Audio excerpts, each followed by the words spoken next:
नमस्कार, मैं हूं योगेश राणा और आइए बात करते हैं मिशन उत्तराखंड 2022 पर। भाजपा के उम्मीदवारों की पहली सूची 20 या 21 तारीख को आएगी।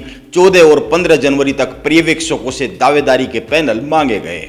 लेकिन जैसे जैसे उम्मीदवारों के नाम फाइनल होने की तारीख करीब आ रही है, कई सीटों पर बगावत के साफ साफ संकेत भी आने लगे हैं। अभी भाजपा ने विधानसभा क्षेत्रों में पर्यवेक्षक भेजे हुए हैं जो रायशुमारी कर रहे हैं। वैसे कई सारे पर्यवेक्षक रायशुमारी कर वापस देहरादून लौट भी चुके हैं और इसी रायशुमारी के दौरान ऐसे संकेत साफ साफ मिल रहे हैं कई जगह पर, कई सीटों पर, कि जहां पर विरोधी गुट बगावत कर सकता है। इनमें सबसे पहले बात करते हैं रायपुर सीट की। यहां पर हालात कितने बेकाबू है, इसको समझने के लिए 3 घटनाओं को देखा जा सकता है। नंबर 1, विवाद और हंगामे के डर से भाजपा की विजय संकल्प रैली रायपुर नहीं गई। नंबर 2, रायपुर पूरे प्रदेश में अकेली एक ऐसी विधानसभा सीट है जहां पर भाजपा की चुनाव प्रबंधन समिति नहीं बन पाई। और नंबर 3, यहां पर रायशुमारी के दौरान काऊ के विरोधी गुट ने पर्ची से जो वोटिंग हुई है उस पर्ची पर साफ साफ लिख दिया है कि इस बार चुनाव में उमेश शर्मा काऊ को टिकट ना दिया जाए, किसी संगठन के आदमी को टिकट दिया जाए।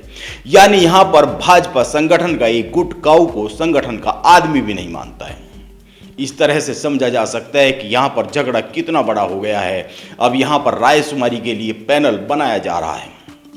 वैसे इस सीट से उमेश शर्मा काऊ के साथ साथ 9 लोगों ने टिकट के लिए भाजपा में आवेदन किया है। इनमें मंडी समिति के पूर्व अध्यक्ष राजेश शर्मा, जिला अध्यक्ष शमशेर सिंह पुंडीर, भाजयुमो के पूर्व महानगर अध्यक्ष रंजीत भंडारी, महानगर महिला मोर्चा की अध्यक्ष कमली भट्ट, पूर्व दर्जाधारी राजकुमार पुरोहित, प्रदेश मंत्री मधु भट्ट, भाजपा प्रकाशन विभाग के संयोजक विनोद उनियाल सहित और भी कई सारे लोग हैं।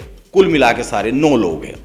रायपुर सीट पर झगड़ा बड़ा है, इसीलिए आइए आगे बढ़ते हैं और पौड़ी विधानसभा सीट की बात करते हैं। यहां पर भी भाजपा में बड़ा झगड़ा चल रहा है। क्षेत्र में जगह जगह भाजपा का जो विधायक है मुकेश कोहली, उनका विरोध हो रहा है। हालांकि विधायक मुकेश कोहली का कहना है कि पार्टी का जो आम कार्यकर्ता है वो मेरे साथ है, ये जो टिकट के दूसरे दावेदार है वो मेरा विरोध करवा रहे हैं।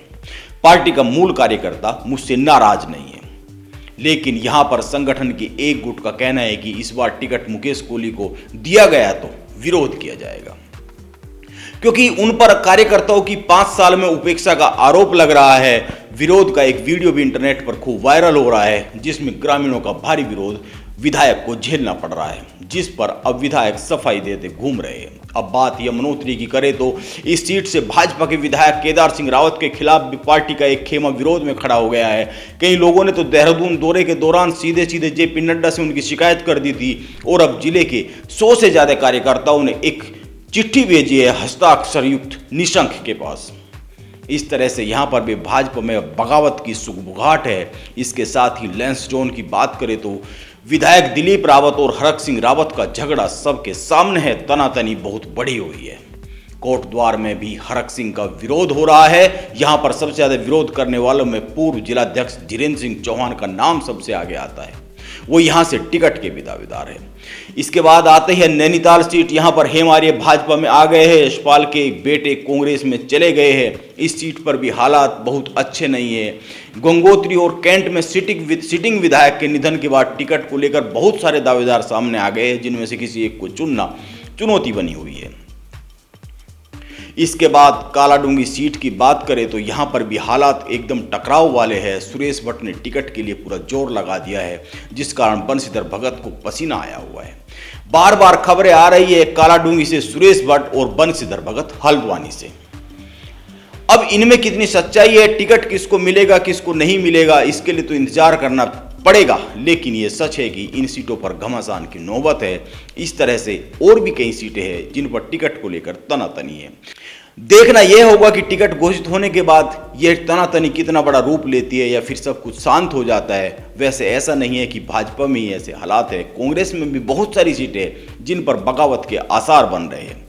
इनमें नैनीताल, उत्तरकाशी की 3 सीटें, पुरोला, धनोल्टी, देहरादून कैंट, डोईवाला, ऋषिकेश, हरिद्वार, रामनगर और भी कई सारी सीटें हैं। सहसपुर में तो कांग्रेस के दफ्तर पर धरना प्रदर्शन हो गया है।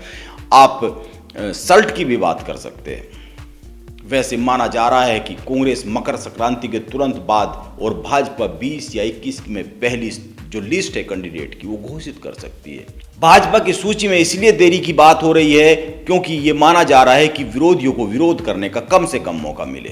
देखते हैं वह अपनी इस सोच में कितना कामयाब होती है और कांग्रेस अपने जो झगड़े हैं अंदरूनी अंतर्कलह उसको कैसे थामती है। नमस्कार, आप बने रहे मेरे साथ।